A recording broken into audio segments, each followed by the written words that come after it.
আসসালামু আলাইকুম প্রিয় বন্ধুরা, অনেক দিন পরে আজকে আমরা একটা বড় আকারে মুরগি ফ্রাই কিনে আনলাম আর কিছু মাছ ফ্রাই কিনে আনলাম, সামুদ্রিক মাছ। সেই সাথে আমার এক ছোট ভাই অনেক সুন্দর একটা মশলা তৈরি করেছে, তাই দিয়ে সবাই খাচ্ছিলাম। ওরা সবাই খাওয়া দাওয়া শেষ করছে, এখন আমি খেতে বইছি। ওরা আমাকে ভিডিও করতেছে আর বলতেছে এটা পুরোটা আপনার খাওয়া লাগবে। যাই হোক, আমি চেষ্টা করতেছি দিয়ে কত দূর খাইতে পারি। সবাই ভালো থাকবেন। আমরা যারা প্রবাসী আছি, প্রবাসীদের জন্য আপনারা দোয়া করবেন।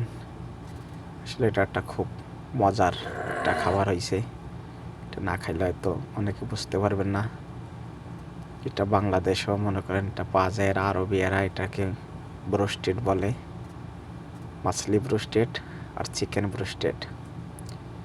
ফুল এক গামলা হয়ে গেছিলো বড় একটা কাটার পরে। যাই হোক, সবাই ভালো থাকেন আর আমাদের জন্য দোয়া করবেন। আমরা যেন প্রবাসে আছি তাদের জন্য দোয়া ছাড়া তো আর কিছু করণীয় নাই, আপনাদেরও আমারও।